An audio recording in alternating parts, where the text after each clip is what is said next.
About a win tonight. It's kind of nice to chat about an Illinois football victory as they beat Rutgers 23-20 for the first victory of the season. Bret Beherns along with Marlee, Wierda, and Andy Olson. We are spread across the building doing our best to social distance tonight, and we'd love to hear from you. Post a comment in the sections. We'll read a few. We're going to chat about the game here in the next 15 to 20 minutes or thereabouts. So real quick, first hitters. Marlee, what's the first impression from the game today? Well, I think it was the first time in a while that we saw a little bit of excitement. There was grit, there was toughness, there was heart, and you have to celebrate what Isaiah Williams was able to accomplish, a career day for him. So it was a lot of fun to watch, getting into those final minutes there, final seconds even, when James McCourt made that final field goal attempt to win it. But, you know, still a lot to celebrate, but a lot of work to do going forward. Andy, quick hitters. What do you think of the game? First impressions.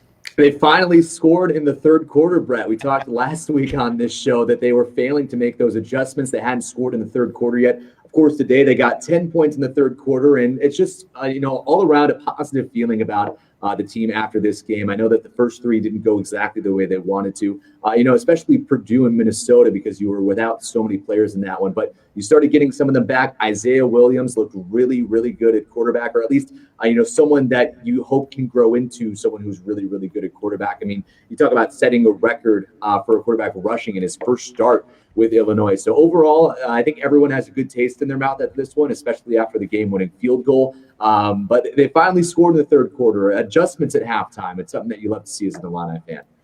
And they finally took a lead after, tying it up. It was tied at 20 there on the McCourt 23-yard field goal with 13:02 left in the game. Illinois had not led in a game all season and took its first lead of the season 239 minutes and 57 seconds into the year. Pretty incredible stuff that it had taken them that long to get a lead this year. But when you add up the almost four games into it, Illinois still had not had a lead this year. And after missing a couple of field goals earlier, James McCourt comes back, is able to get right mentally, and we'll hear from him coming up in just a couple of minutes. But he said that he had a really, really good feeling that today was going to be his day and work out, and it turns out that it does. So my biggest takeaway is James McCourt being able to bounce it back and still kick the game-winning field goal, 47 yards, put in some tough spots earlier with the long field goal, but he's able to get it done today as Illinois picks up its first win of the season, improving now to 1-3 on the year, the same record as Rutgers. And what do you know? Penn State loses today, so now Illinois is not the worst team in the Big Ten. All right, let's break down Isaiah Williams. Andy, you talked about it here a little bit. I watched him play in high school. We've gone down and done several stories in St. Louis with him as he was coming up, a former top 100 player at one point in the country, had offers from everybody all across the country, but they were mainly for wide receiver. Not many programs that are high major programs like Illinois had recruited him to play quarterback. And while he struggled to throw the ball today overall, just 7 for 18 for 104 yards, you can see what he brings to the field in his legs. And Marlee, I don't know about you, but I don't know of another player on the team that we've seen that can do what he can do. Absolutely, and I think, Bret, like you mentioned, that was one of his big recruiting polls out of high school, is that he is a dual-threat quarterback. Maybe he needs a little bit more work there on the passing game, but he's zippy, he's athletic, and you can't think of a better guy for this to happen to. I mean, like you said, Bret, we went to St. Louis to talk to him, and we've done some stories on him when he was in high school, and he is a great kid, the perfect example of, what you would want to see in a college athlete.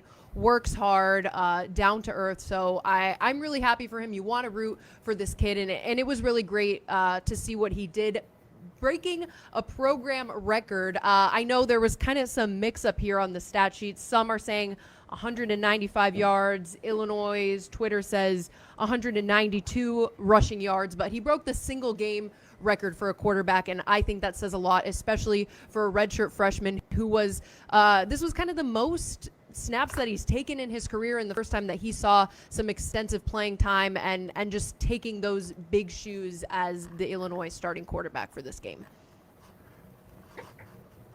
Yeah, and Marlee, you talk about how he was able to come into this game. You mentioned it was the most amount of starts he's ever had in a game. I mean, his first career start. I mean, you're coming off of 2 weeks without practice. He rejoined the team on Wednesday, and I think he mentioned in his press conference, one of the reasons that he was feeling good about this game is he has a really good connection with Chase Brown, who has come out and been a breakout star for the Illini so far in these first couple of games. 131 yards to date for the transfer out of Western Michigan, 17 carries.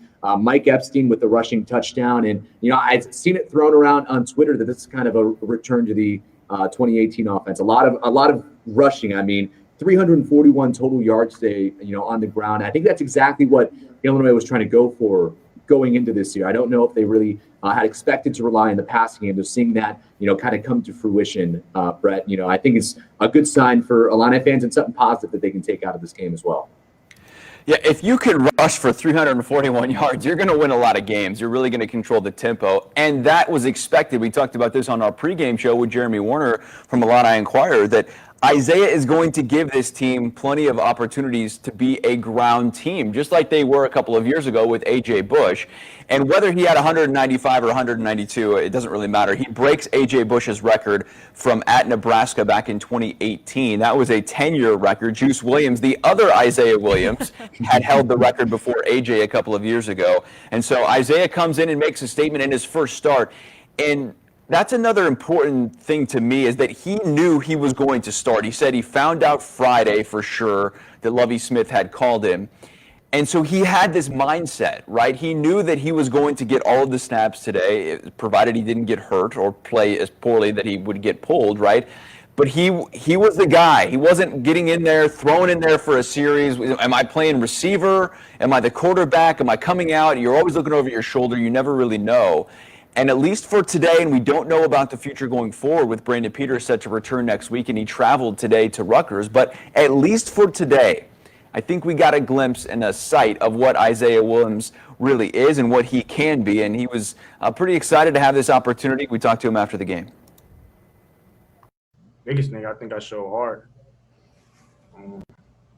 30 carries, that's a lot of carries, and just kept playing. And then the last play, the back shoulder, I showed that progress was being made, and that's all that mattered, that I keep getting better. Marlee, you mentioned it. Isaiah has a lot of heart, and he's a really, really good kid who's very grounded. And I give the story here. When he committed, we went down to St. Louis and did a live shot with him during the 5 and 6 o'clock news. His commitment ceremony was at like 2 o'clock. So I had asked him, will you stick around? Are you willing to stay here or go home or come back or whatever it might be to join me live on the 6 o'clock news? And he said, no problem. He stuck around. We chatted for a long time, had a really nice conversation. The kid is level-headed. He's smart. He's grounded. Way more than most redshirt freshmen that come out and play. And he's got the mentality and the heart. And I think no matter what you want to dissect about his passing ability today, because only completing 7 passes most of the time is not going to put you in a great position to succeed, I think he showed that he's at least a quarterback that can go out there and win a game for you. And Brett, I want to add a little anecdote as well. When we went down, it was me and Craig Schote at the time. We went down to St. Louis to cover. It was when he signed, and we were in the gym. We were waiting to do a little one-on-one interview with him, and I guess there was an elementary PE class going on. There was something going on in the gym, and one of the teachers had stopped what was going on, and she pulled Isaiah Williams aside and just spoke about him in front of all these little kids. This is a great guy. He does everything right in the classroom, but he's also a great football player, and he's doing great things. And this is an example of, if you work hard, you can achieve this. And I think it came to fruition today. And like I said, he's a guy that definitely deserves it. Yeah, and Brett and Marlee, I know we want to get to other parts of the game as well, but I'm sitting here and I'm looking through the drive sheet, and we talked about those halftime adjustments, something that I talked about last week, is you're not seeing as many of those, but you look at how the drive ended on each of the second half possessions for Illinois. It goes field goal, touchdown, field goal, 2 missed field goals, and then of course the field goal to win it. That's after having 4 punts and a fumble in the first half. So Brett, you talked about Isaiah Williams being a quarterback that you can win with. I think that proves it. I mean, he went into halftime, made those adjustments, and then proved throughout the game again and again that he can be a quarterback that you can win with. And that's not saying that he should start before Brandon Peters, but I think that should get fans excited. I mean, a redshirt freshman, you both have talked about, a guy who is mature above his age, and coming out and showing that in the second half, I think was huge. And that's maturity, and I think that's just getting some more experience. And I think the more experience he gets, the better he's going to be in that scenario and in that moment of just knowing how to manage a game. And you could see a lot of times he was patting himself, hey, that's my fault, progressing in reads, knowing what to do on, the timings of options and pitches and RPOs and all of that kind of thing. I think that's only going to come with experience. And we have to remember, too, he's just a redshirt freshman. So he hasn't had a lot of experience. And in his first start, I think I would give him a pretty good grade overall, considering that he was able to get the win. Illinois had not had that as they improved to 1-3 this season. We talked about the rushing game a little bit, and overall for Illinois to be able to get a ground attack going, they shot themselves in the foot multiple times today.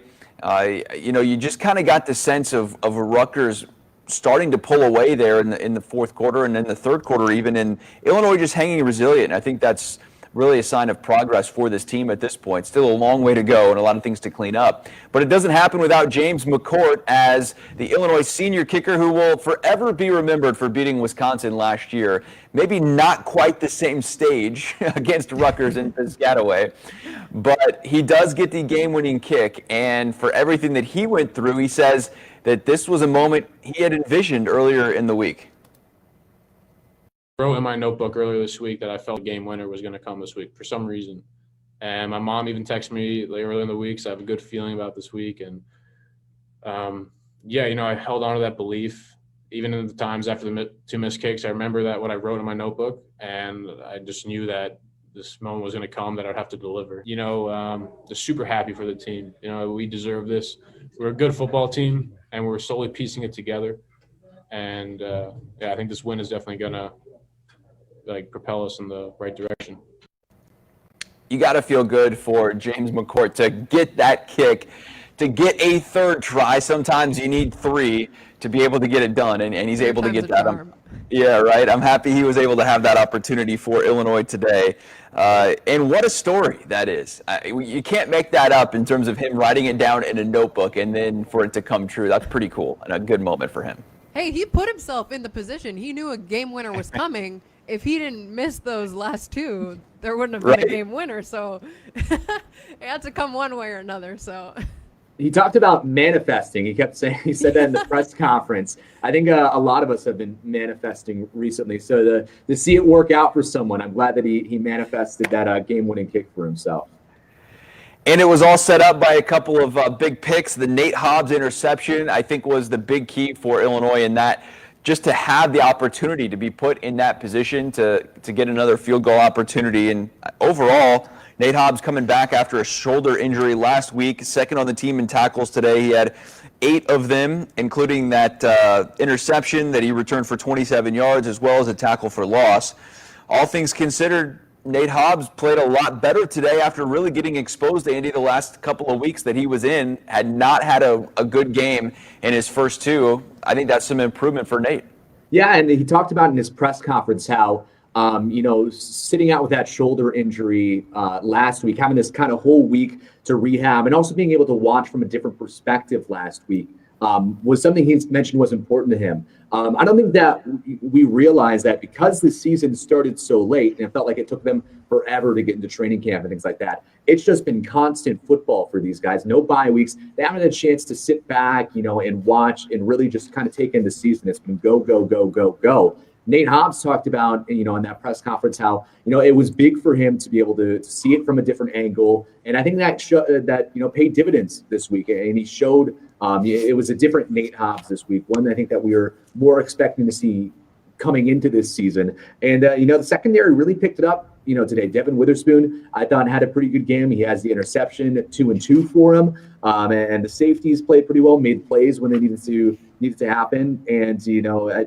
think the defenses for both teams had really good first halves, clearly, because I think we had 7 punts combined in the first half. The script flipped going into the second half. But just for the Atlanta defense, we've talked about it for the offense. This is definitely a nice jumping off point for them, and definitely something that they can build upon, as they head into next week. And Andy, this is the secondary that we want to see. I remember you and me were sitting there watching the first half of the game, and we're like, the secondary, they said they were going to be so good this year, but what's going on in the first half when Rutgers was just like barreling over them? And I think, just like you mentioned, to reiterate, Andy, that second half showed what that secondary can be. They preach this philosophy of lovey ball and the takeaway, and they showed up in a big moment when they really needed to. So props to them for kind of hanging in there. But still some work to go. I think, if they're going to be a football team that is successful moving forward, they need to stay consistent throughout all 4 quarters. And the defense has to improve. Neither defense was very good, as Illinois puts up 445 yards of total offense. Rutgers not far behind, 422 yards of total offense. Illinois only throws for 104. Rutgers throws for 256. They did have some big plays in there, which I think really added up to that passing defense struggling in the first half. And that 66-yard pass in the third quarter, that was the point to me where I felt like it could have been broken in a sense, maybe even a season. And I don't know if it's hyperbole. I'm not necessarily trying to make it that bigger than what the moment ended up being. But if you're down 10 points on the road at Rutgers and you don't have any wins this season, the road only gets tougher from here.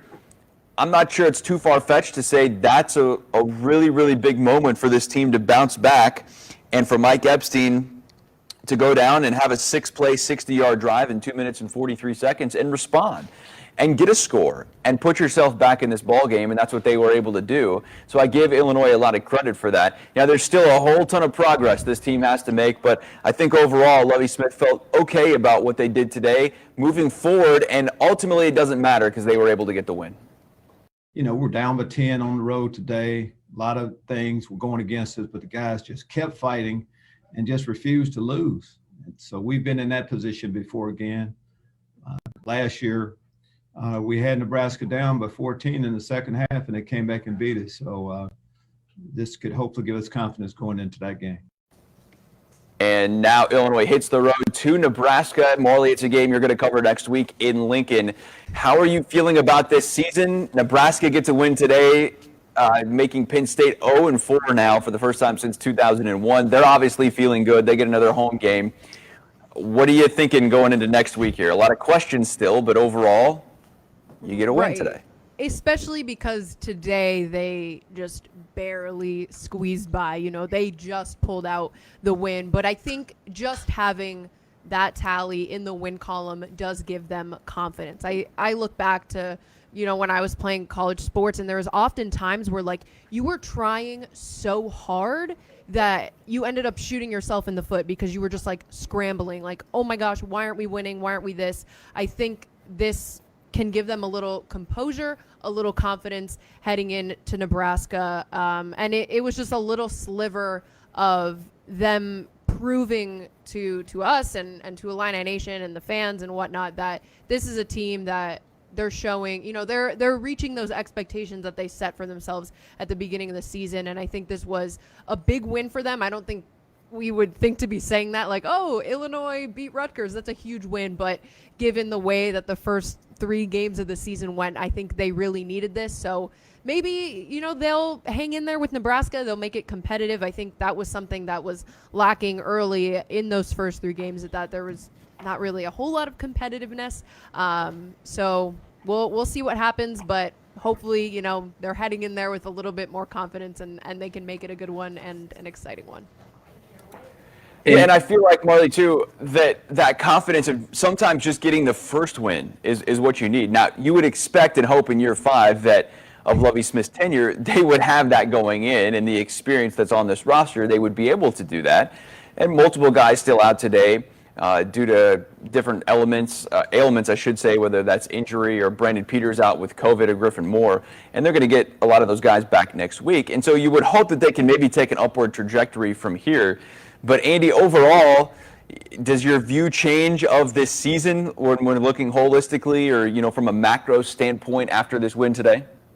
I think it does to some degree, because if they went in and lost this game like experts were expecting them to. I mean, Rutgers was the 6-point favorite. Then you're 0-4. You have Nebraska, which all of a sudden seems like just a insurmountable program to beat on the road. I mean, they did beat Penn State today, but now you have the win, and I'm feeling like the team feels like that's a winnable game. I still think Nebraska may be favored by 10 points or so going into that one. But, you look at the rest of the schedule, you get that win against Rutgers, and now it doesn't seem like you can't win a couple. I mean, Nebraska, like I mentioned, is a winnable game. You're going to have Iowa at home, which, of course, Iowa is very, very good, is always very good. But it's going to be during homecoming. I don't know if that's going to have a different feel than maybe it usually does. And then you have Northwestern on the road. And if we've learned anything from Illinois and Northwestern, it's that anything can happen in those games. I know that Northwestern had won last year as the underdog, but Illinois has a chance to go in and win that game. So you're talking 3, include week 9, maybe 4 wins. And then if everything breaks right in those games, like it has to get to those 4 wins, you're talking about possibly a bowl game then, which seemed impossible, I feel like, going into this week. Well, they'll start with 1, and that's what they get today after they beat Rutgers 23-20. And there's still a lot of season left. If you're going to get 2 or 3, 4 wins, next week is going to be one that they're going to have to pull out and find a way to win in Lincoln. Lovie Smith's been pretty good against Rutgers overall, 3-1, 4-1 now should be as they move on, and they've been better against Rutgers in Piscataway than in Champaign because Rutgers beat Illinois a few years ago at Memorial Stadium. All right, all things considered, I think today's a good day for Illinois football as they find a way to get a win. Marlee, what's your final thought as we head into this next week now? And for me, it's got to be quarterback. Do you keep Brandon Peters? Do you play Isaiah Williams? What else are you thinking as we turn the page here and start looking towards next week's game? Yeah. Well, not to get a little ranty, but I think Isaiah Williams needs his time in the spotlight. Even people in the post-game press conference were like, okay, next week, does Brandon Peters start? I'm like, no, let him have, like, that's for next week. That's for Monday's press conference. Let the kid have his moment. But I do think, they'll have some more pieces, and they'll be more of a cohesive unit, like the full kind of Illini squad that there was at the beginning of the season before so many guys were missing. So, Brandon Peters getting the start can certainly help, but not to discredit Isaiah Williams because he did, put on quite a show. But nowhere to go but up, I think. I think it would have been a lot different if they lost this game against Rutgers. Lovie Smith would be, scratching his head like, oh, what am I doing here? But we'll see what happens. But I think they can climb going forward in this season. Andy, final thoughts. It's all Lovey, baby. I mean, we discount the team. I mean, when they're losing, he said it last week in his press conference that those losses are on him. We got to give him credit. They went into Piscataway and beat Rutgers. I mean, and like we said before, people weren't necessarily expecting that. So like Marlee said, give them their time to shine this week. And I think there are definitely better elements of this team, especially Lovey's defense that we saw this week with takeaways. I mean, 3 of them. That's huge. That there are things to build on, and hopefully, it won't just keep going downhill like maybe people had been expecting it to before this game. So like Bret said before, it's 1 win. It's only going to count as 1 win, but it feels like maybe they can roll this momentum if all things break their way into a pretty good end of the season like they did last year. All right, we are halfway through now, essentially, of this first part of the season. If we're only counting the 8+1, today marks the halfway point now of this first 8, and Illinois is 1-3. Not the place they had hoped to be or expected to be, but they do leave Piscataway and head back to Champaign with a win. All right, for Marlee and Andy, I'm Bret. We'll do it again next week. Thanks so much for watching.